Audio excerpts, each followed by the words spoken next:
Talk talk, yeah, we keeping it smooth. Your favorite paralegal got the legal groove. From the stars in the courtroom to your cousin's case, we breaking it all down. No rush, just pace.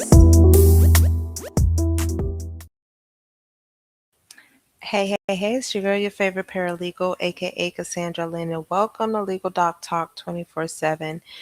Y'all, we're gonna hop right on into it. As you guys have heard, Carmelo Anthony has a new team of attorneys that are consist of appellate, civil rights, and criminal. They are going to be working on Carmelo Anthony's case pro bono, which is a win-win I do see for him. Now, what we're going to go over just real briefly today is the appellate process, the motion that was filed on his behalf, what we can expect over the next couple of months, because this is not going to be something that could be wrapped up in 30 days. And we're going to talk about one issue that they did bring up, and that's going to be the Batson challenge issue. And that is what their sole focus is as of right now. But without further ado, let's hop on into this.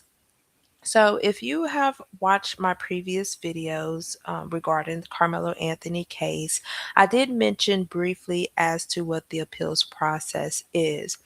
Pretty much what it is for one, so everybody be on the same page, it is not a new trial. This is not something where new evidence can be entered in. It is simply a, how can I say this? An opportunity for a higher court to overlook the work of the lower court. Their main focus is to see if any of the rulings that the lower court or the trial court did were they done in error. So that is, and we're going to go over the press release so you can kind of get an understanding. So the purpose of the appellate court is to review all of the work of the lower court to see if anything was done in error. Now, when it comes to the appeals process, it is very tedious. The appeals court is very specific on their requirements, especially when it comes to filing a brief. I have drafted several of them. It's not something that I like doing, but sometimes I may have some pro se clients or self represented clients that are unable to do this. And usually I'll send them this packet because I can't give them any legal advice or guidance. But sometimes they trust me enough to draft the paperwork themselves. But if they like to take on a challenge, I provide them with this packet, which is the pro se packet, and it pretty much is in detail what the appeals process is, the deadlines, and how you should format your brief. And I tell them, follow this booklet as if it is your Bible, use it as a checklist, and you will be okay. So, first and foremost is dealing with how to prepare your brief. There are requirements. I'm not going to go over it tonight, but just know, as you can see here, preparing a brief, what the requirements are. You have to have a cover page, you have to identify the parties and their counsel, you have to have table of content, you have to have index of authorities, the statement of the case, statement regarding oral arguments if you're requesting that, the issue that is presented. So in Carmelo Anthony's case, one of the issues is the Batson challenge, the statement of facts, summary of the argument, and then the prayer. And in civil cases, you have to have the appendix. But this is what comprised of an actual brief. This is pretty much everything that both sides, the appellant and the appellee, need to complete and submit to the court in order for it to be viewed by the judges. Now, I'm just going to read this first part because over the past couple of days, I don't know where a lot of people are getting their information from. They are commenting, and everybody has a right to an appeal. I don't care who you are. everybody has a right to an appeal. What is an appeal? Appeal is a request for a higher court to review a lower court's decision. You may wish to file an appeal if you have lost your case in trial court. You may also find yourself involved in appellate proceedings if an opposing party seeks to overturn your victory in the trial court. Legal appellate work is complicated. We strongly advise you to hire or consult a licensed attorney if you can afford one. If you cannot afford one and you are not entitled to a court and you're not entitled to a court appointed counsel, then you may choose to proceed pro se. In Karmelo's case, that same day, he filed a notice of appeal. In addition to that, he filed a packet. In simplest terms, it is an affidavit stating that you don't have the funds to hire a lawyer. So, what the court does, they go ahead and appoint you an attorney. News did break out that the attorney that was appointed by the court could not work on the case, therefore, that left Karmelo without an attorney. And I will show you guys the docket in a minute, but I do want to get through this. As I stated before, everybody has the right to represent themselves. Everybody has the right to appeal if they want to appeal. Okay. The way our system is comprised, we have the district trial courts, then we have the court of appeals, and if for some reason it does not go someone's way in the court of appeals and they want to appeal it further, criminal appeals go to the Texas Court of Criminal Appeals, civil appeals go to the Supreme Court of Texas. So right now we are at the Fifth Court of Appeals in Dallas County, or Dallas, I should say. It comprises of 14 courts, the Court of Appeals. So Dallas, Waco, there are 14 of them. Each of them have a minimum panel of 3 judges. So when appeal finally gets to the end of the appeal court, 3 judges are going to review everything. But one judge is going to be appointed to provide a memorandum of their opinion. And here's all of the appeals court. The steps, this, and like I said, this is what I give to pro se clients who feel that they can do it on their own. Now, I'm actually just going to go through here because it shows the same thing. When you hit litigation, from the time you file a petition in trial court or when you file a notice of appeal in the appeals court, there are deadlines. That's when the timer starts timing. So when the trial court signs the judgment, the appellate timetable starts from the date that the judgment is signed. So that means you have the appellant, Karmelo Anthony, has 30 days to file a notice of appeal, in which he did it the same day. Now, if for any reason a motion for a new trial was filed, then that tags on an additional 60 days. So now you have 90 days to actually file a notice of appeal in that trial court. Once that notice of appeal is filed, then that goes to the appellate court, which in our case is the Fifth Court of Appeals. And what they do is they send out correspondence notifying the parties of the deadlines to receive the appellate record. What is that? That is pretty much the clerk's docket. So everything that's listed on the docket, any pleadings, evidence, anything of that nature has to go to the appellate court. In addition to the court reporter information. So everything that they typed up during that trial or that hearing has to go to the appellate court as well. So they do have a deadline in order to get all of those documents there. Once all of the documents have been received from the appellate court, the appellant, which would be Karmelo Anthony's case, he has 30 days to file a brief. The appellee will have 30 days to file the brief. So once the appellant files their brief, The appellee, which would be the state, Collin County, has 30 days within the time period that Carmelo Anthony and them filed. They have 30 days to file their brief. Now, it's optional, but here we are. Within 20 days of the appellee, the state, filing their brief, Carmelo's team has 20 days to respond to their brief. The clerk sends the notice of oral arguments 21 days before the oral argument.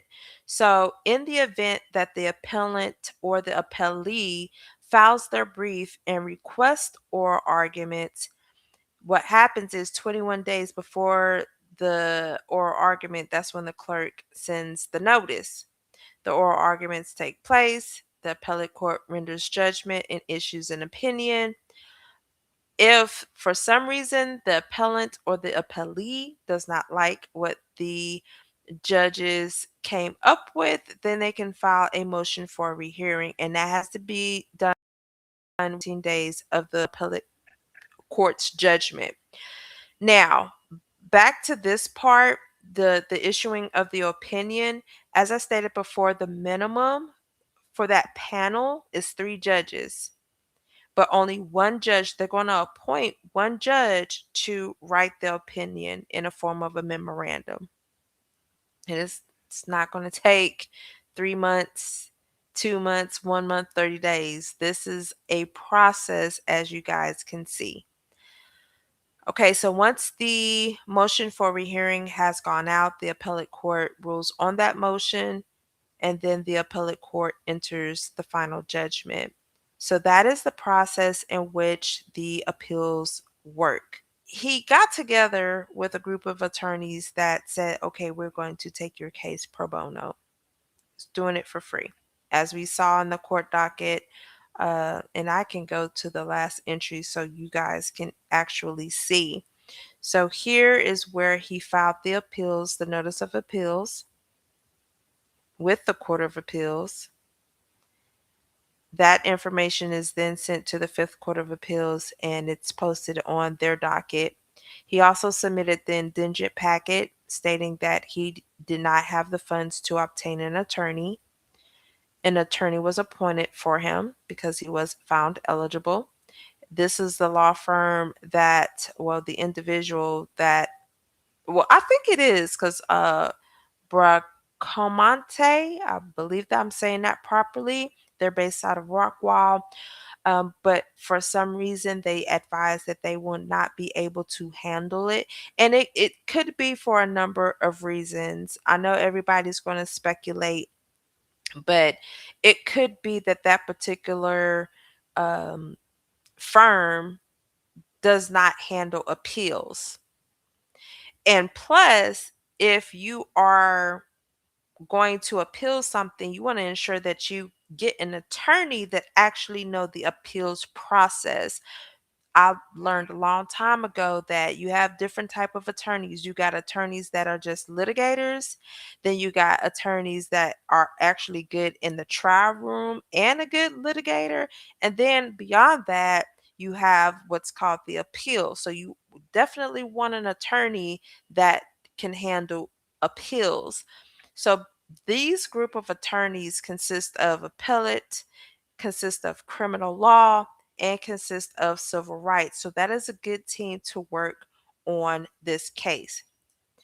Going on in, let's see, 622. 622, as you can see, which is yesterday, the 22nd, motion to substitute counsel was filed. I don't see an order, but sometimes if you file a motion, get an emergency hearing, talk to the judge, they may say, hey, okay, I am going to grant this. Just go ahead and file over the proposed order and I'll sign it.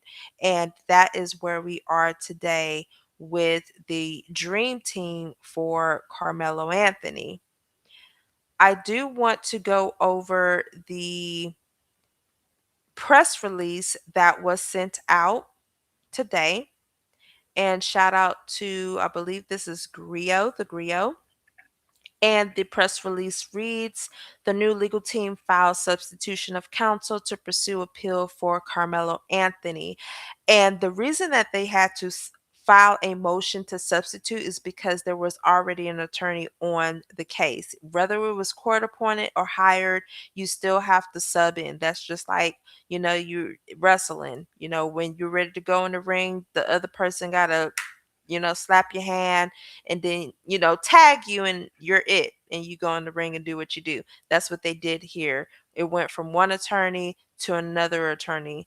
And they had to list out who was going to be doing what, who's the lead attorney, who is the, first chair, second chair, third chair, who are the co-counsel on there. And that's what we've seen in the news. But it does read that a team of leading appellate, civil rights, and criminal defense attorneys announced today or yesterday that it is taken on the case of Carmelo Anthony, who was recently sentenced to 35 years following his murder conviction and the death of Austin Metcalf. The team, serving pro bono, will review the trial record and pursue all available avenues of appeal. Leading the effort are Russell Wilson, Law Office of Russell Wilson II, Gary Bledsoe, the Bledsoe Law Firm, PLLC, and he is also the president of the NAACP in Texas. Michael L. Ware of the Law Office of Michael Ware, Britt Cluse, who is with the Ben Crump Law in Frisco, Sean Doridia with the Doridia Law Firm, and Justin A. Moore, Stafford Moore, PLLC. It also states our appellate team has been retained following the conviction to conduct a fresh, independent review of the trial record. We recognize the profound loss suffered by one young man's family and the uncertainty facing another, and we extend our respect to everyone whose lives have been forever changed by these events. Our responsibility is to determine whether a legal error occurred and to ensure that every issue supported by that record is fully and vigorously presented on appeal. The appellate process exists for precisely this purpose. And then the press release goes on to let you guys know about each of the six individuals that is working on his appeal. I'm not going to read it here. I did do a reel with that, so definitely check that out. Or you can just pause the video and read it, and you guys can get familiar of this dream team. Now, let's talk about the jury because the issue that has been brought up was the jury or the jurors that did not get selected. And that brings up the Batson challenge. Now, I'm going to read the jury selection portion of it, and then I'm going to read what the Batson challenge is so you guys can get an exact idea of what legal issue they are presenting to the appeals court. So shout out to Mr. JD Miles for actually going to the trial and giving us a minute by minute uh, account of what was going on in that courtroom.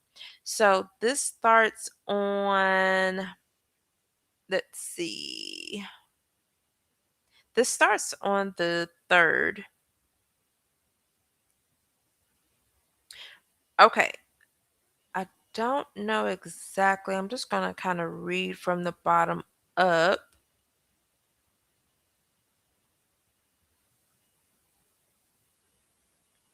Okay, so jury's about to be seated in Carmelo Anthony murder trial. Defense is filing an objection to the prosecution using its strikes to eliminate the only 3 remaining prospective jurors who are black. The defense claim it's a violation of law and presenting argument to the judge.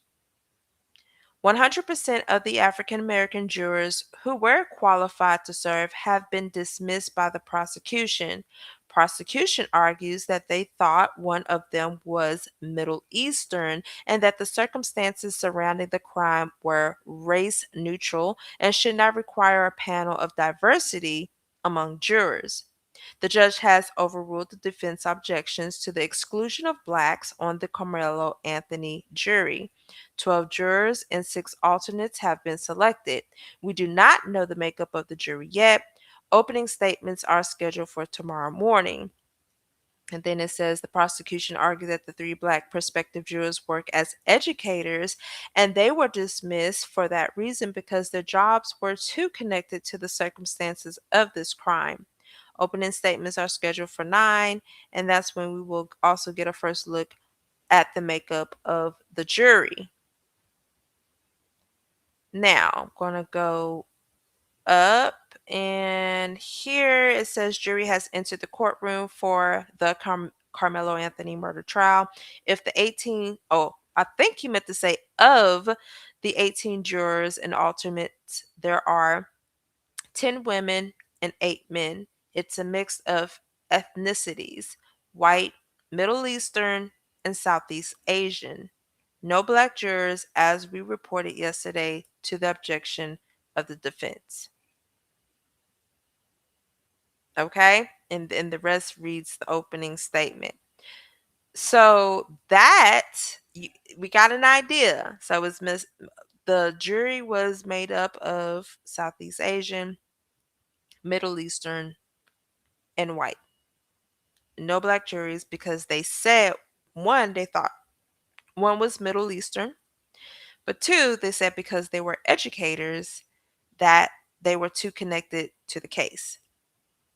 That was their excuse. So that is one. I don't know until we see the appellate briefs, but that is one issue that they are trying to bring up, the Batson issue. Now, what is the Batson challenge? I'm glad that you guys asked. We're going to go ahead and I'm going to tag you guys into that. Give me a second. Going on here to the Batson challenge, and I try to get the simplest explanation so that way everybody is on one page. Before a trial begins, both sides get to help pick the jury. Each side can remove certain jurors without explaining why, but there's one rule they must follow. You cannot remove someone based off of their race, sex, or ethnicity. A Batson challenge is how someone calls that out. It's basically saying, wait, I think you just kicked that juror out because of who they are, not because of anything that they said. So, what happens next? Someone raises the challenge. One side tells the judge they think a juror was removed for a discriminatory reason and points to something specific like a pattern of who's been cut. The other side has to explain themselves. They must give a real reason for removing that juror, sometimes or something that has nothing to do with race or sex, like a conflict of interest or something the juror said during questioning. The judge makes the call. If the judge believes the explanation is just an excuse, the challenge is upheld and the juror stays on the panel. So, as we saw in the Carmelo Anthony trial, they stated that because the 3 black jurors were educators, that and they would be too connected to the case. That is why they were cut.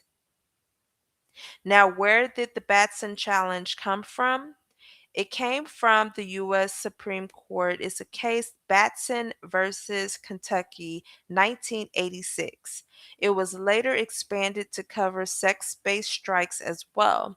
The idea is simple: every person deserves a jury that wasn't picked or unpicked because of who they are. So, what is next? What is next? Well, let's see. So here we have the Fifth Court of Appeals website, and here is Carmelo's case.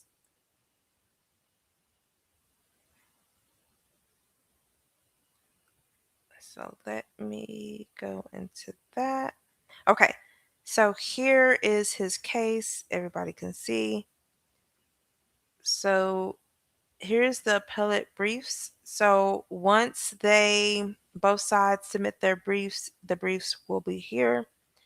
This is the case events, and then the calendar. So as of right now, the record due to be filed. So they have until August 8th to ensure that all the documents, all the evidence, everything that the court reporter transcript, the clerk's record of everything that was docketed, all of that has to be submitted to the trial court by August 8th, 2026. That is in what, less than 2 months. Then once all of that is received, then they send out a notice to each of the parties and their counsel, and they say, hey, okay, all records have been received. Your brief is due by that.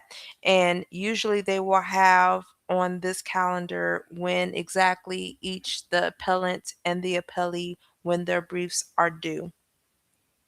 This information right here is going to change. Right now, it does show that the original um, attorney was the court appointed attorney is the attorney for the appeal, sorry, for Carmelo. But once that order is signed, then it's going to be sent over to the Fifth Court of Appeals, and then this information will be updated.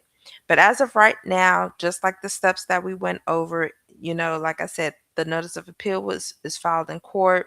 Their docketing statement is due, and I believe they have, I want to say, between 8 to 10 days from the date of the notice of appeal to file the docketing statement. I don't see that it has been filed. It doesn't show on there. So I'm not sure if the dream team possibly submitted something to the court and say, hey, we just was retained. Can you give us an extension in order to get that filed? But hopefully that is, being done. But as of right now, this is all that we have.